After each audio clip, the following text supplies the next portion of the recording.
My name is Danielle, I'm 30 years old, and this is a story I never planned to tell. But if you've ever been underestimated by your own family, if you've ever been mocked by the people who should have celebrated you, then maybe you'll understand why I did what I did. If you're new here, make sure you hit that subscribe button because stories like this, real, emotional, and powerful, go up every week. The night everything fell apart was supposed to be just another family dinner. My parents had decided to host what they called a small gathering in our family house, though in my family, small still meant about 30 guests, crystal wine glasses, and a private chef who charged by the minute. The invitations had been sent weeks before. I hadn't planned to go, not after the way they'd been treating me lately. Constant backhanded compliments about my success, and jabs about my fancy penthouse. But my mother guilt-tripped me the way she always did. "You never show your face anymore," she'd said on the phone, her tone carefully balanced between disappointment and accusation. "You've become distant, Danielle. You should come home more often. Olivia will be there too." Olivia.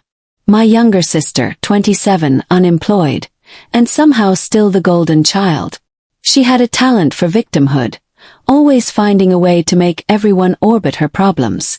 So, out of guilt, habit, and maybe a sliver of curiosity, I said yes. That evening, I arrived in a simple black dress.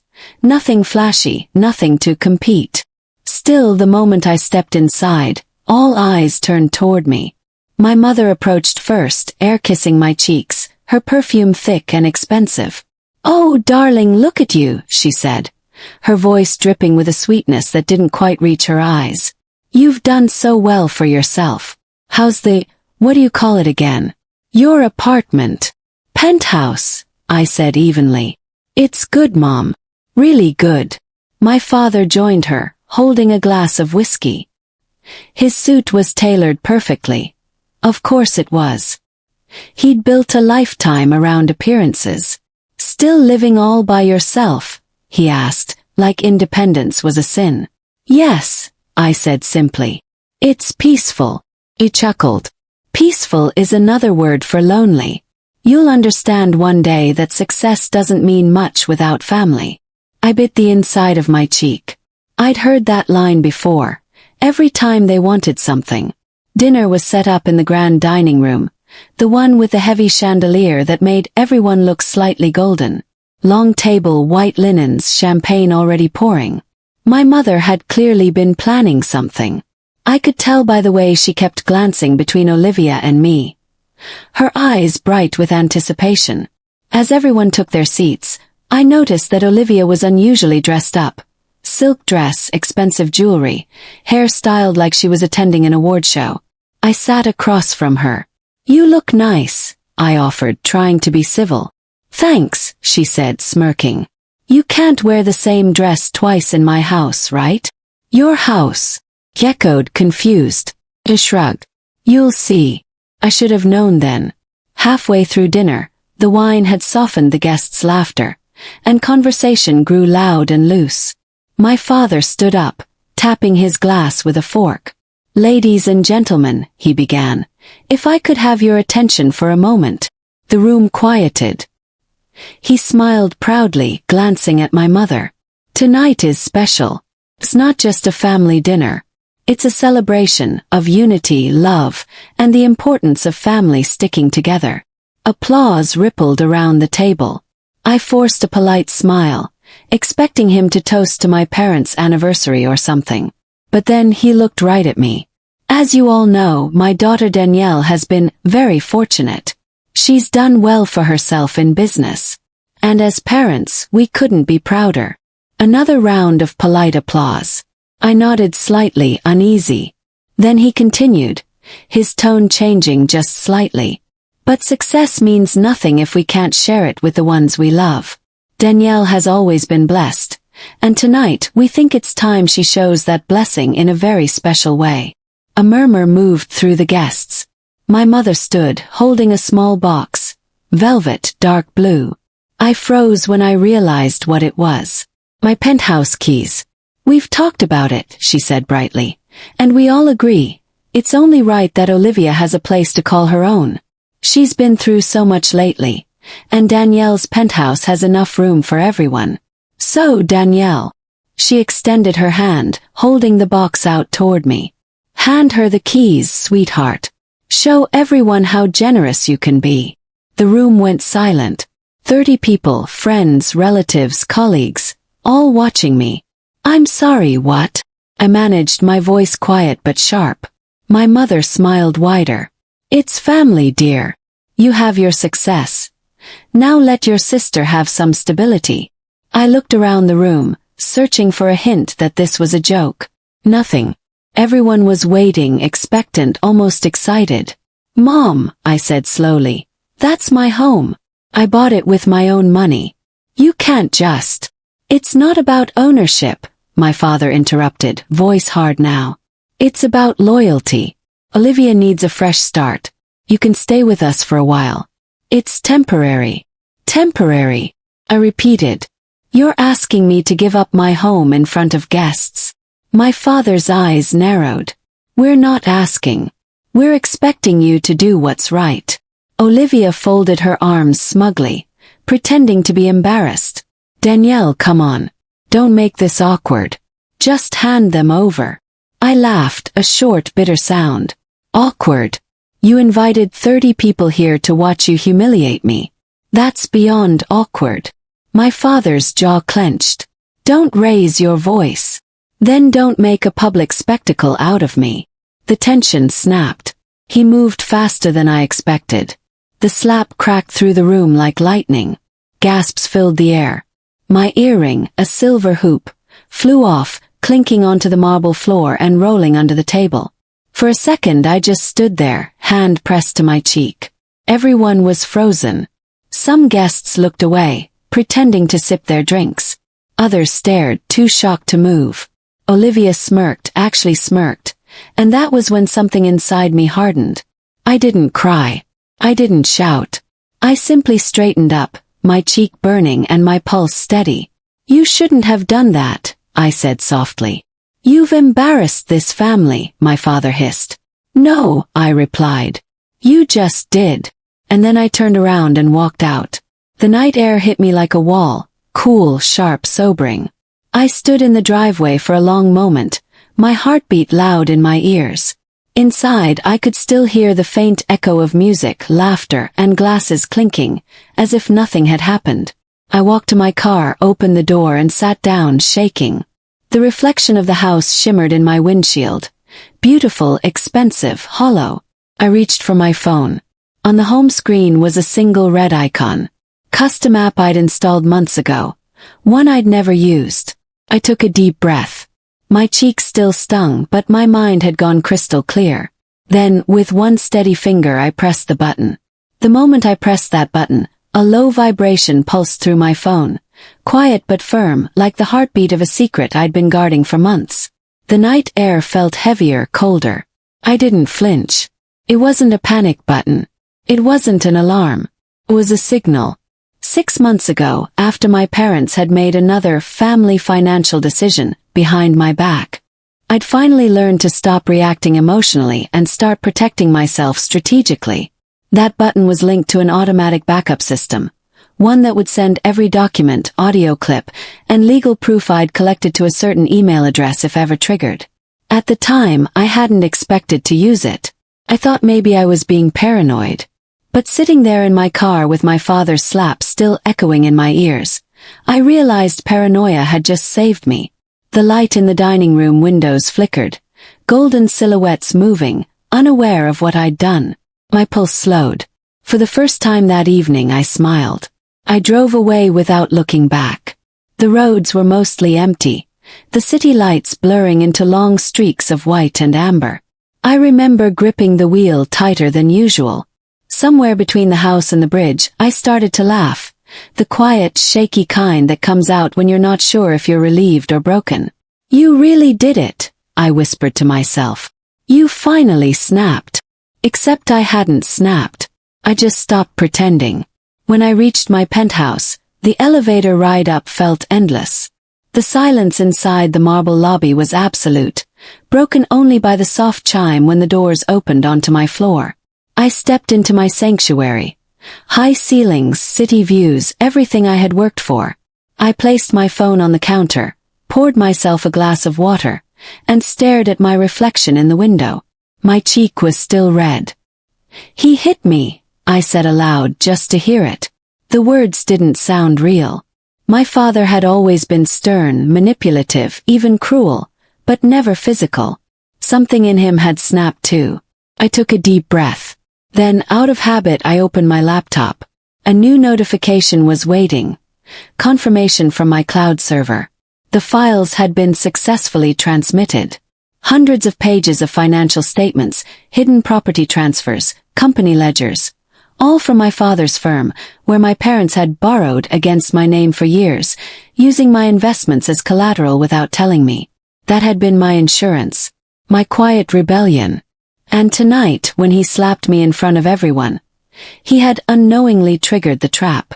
By morning, the first call came. Not from my parents. From Evelyn, our family's longtime lawyer. "Danielle," she said, voice tight. "I received an email from your encrypted account last night. I assume that was intentional." "Yes," I said calmly. "Everything in that file is authentic. You do realize this could open an investigation into your father's firm?" "That's the point." There was a long silence on her end. Then a sigh. "I can't say I'm surprised. He's crossed lines for years. But are you sure you're ready for what comes next?" I looked out the window, the city skyline gleaming under a pale sunrise. "I'm done letting them decide my worth. I'm ready." 3 days passed before anyone from my family called. It was my mother first. Her voice was strained, frantic. "Danielle, what have you done? The auditors came to your father's office this morning. They're asking questions. Serious questions. Maybe they'll find serious answers," I replied evenly. "You've ruined him," she cried. "Your own father. For what?" "A slap." That word, slap, landed like acid. I could almost feel the sting again. "No, mother," I said quietly. "For everything before that. For the lies. For humiliating me in front of 30 people. For pretending I owed you everything when you've taken more from me than you'll ever admit." There was a pause, then her voice dropped to a hiss. "You're just bitter. Always have been. Do you think anyone will side with you when they find out you turned on your family?" "Let them find out," I said, and ended the call. That night, I sat on my balcony with a glass of wine, watching the city pulse below me. For the first time in a long while, I didn't feel alone. I felt powerful, not in a cruel way but in a deeply controlled, quiet way. Still a part of me ached. Despite everything, they were my family. I had spent years chasing their approval, convincing myself that if I worked harder, earned more, achieved something spectacular, they'd finally treat me with respect. Instead, they'd used me like a trophy, and when I stopped shining for them, they tried to take what I'd built. But that era was over. The following week, Olivia called. Her voice was softer than usual, cautious, almost apologetic. "Hey, Danny." "Hi, Olivia. Mom and Dad are freaking out. They said the house might be audited next." "What's happening?" "The truth is happening," I said. "Something they've avoided for a long time." "Look," she said, lowering her voice. "I didn't know they were going to do that to you at dinner. I swear." "You knew they had my keys," I said. Silence. "I didn't think they'd actually," she trailed off. "Danielle, please. I don't want to get dragged into this." "Then stay out of it," I said, calm but firm. "You made your choice when you stood there and watched." Her breath hitched. "You're really going to destroy them?" "No," I said.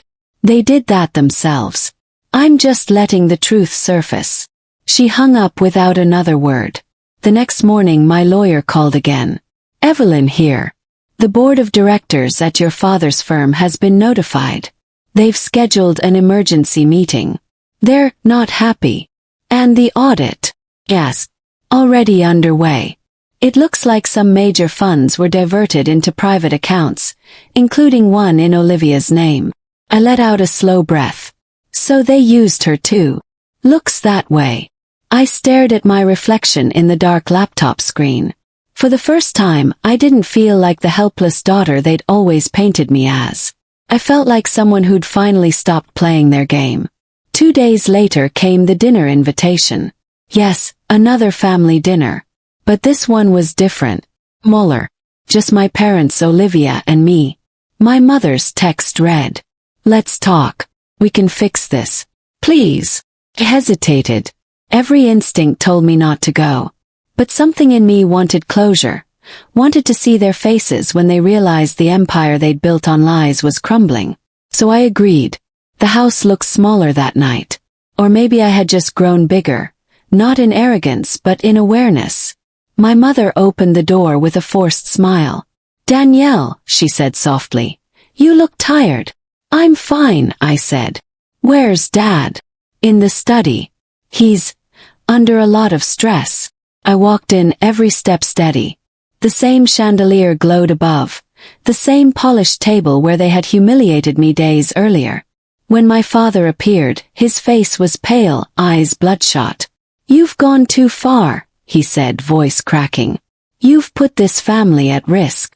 "No, I exposed what you risked long ago." He slammed his hand on the table. "Do you think this makes you strong?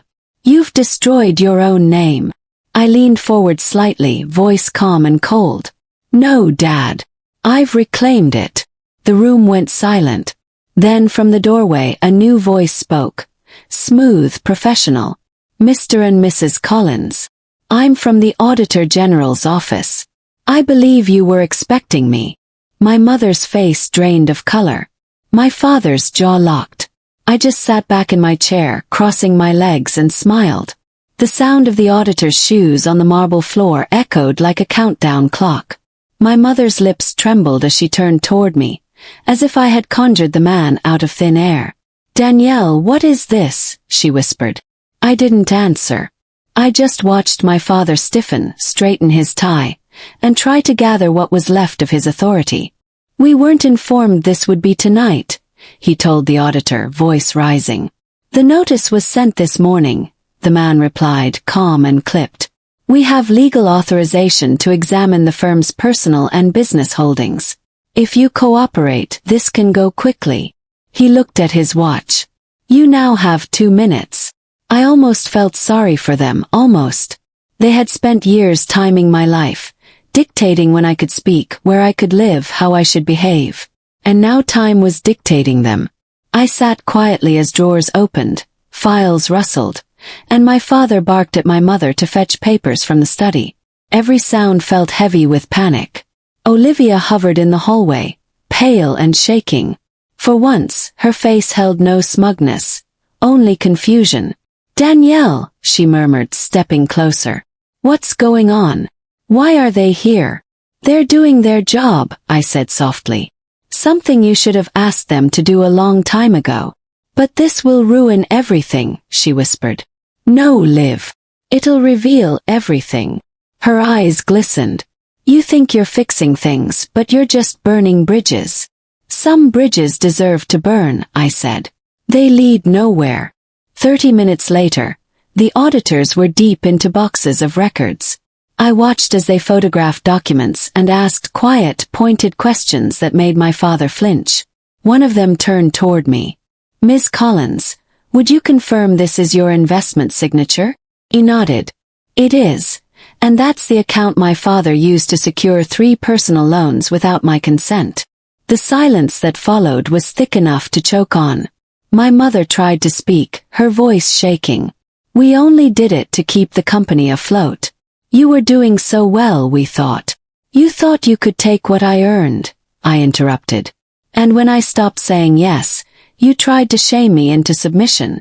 No one answered. The truth was laid bare in the files on the table. Clean, undeniable lines of ink that told a decade of deceit. When the auditors finally left, promising follow-up interviews, the house felt emptier than ever. My father slumped into a chair, face in his hands. My mother just stood there, frozen. I gathered my bag and turned to leave. "Where are you going?" my father asked without looking up.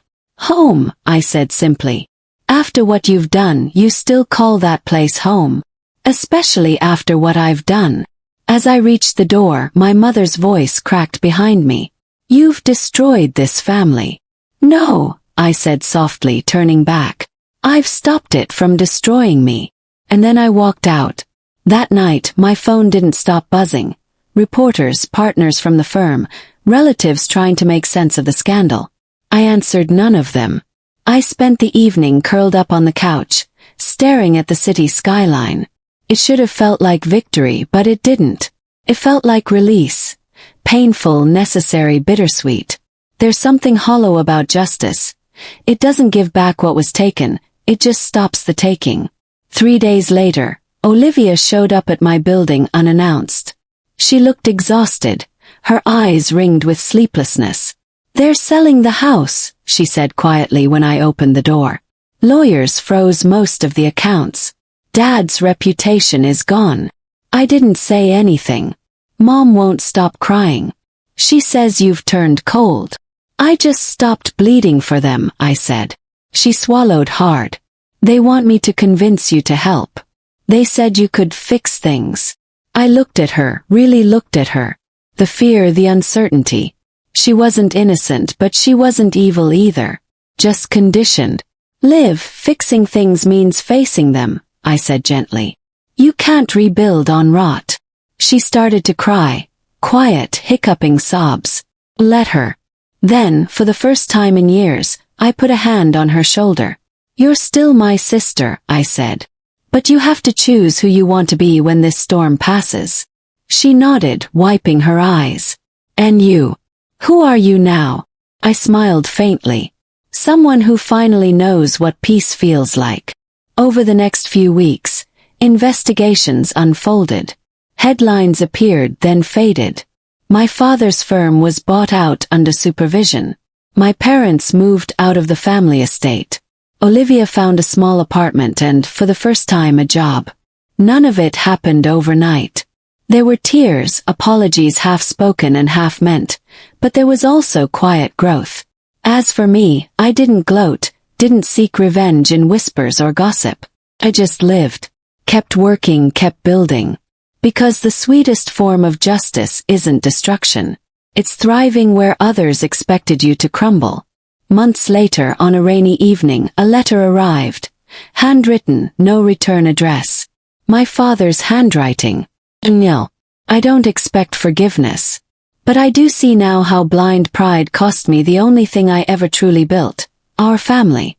Take care of yourself. You were right to stand your ground.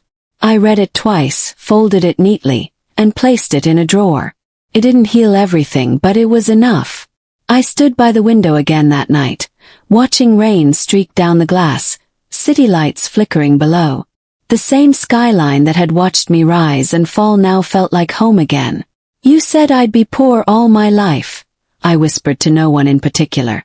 But look at me now, rich in peace. And for the first time the silence felt warm. I never thought I'd tell this story.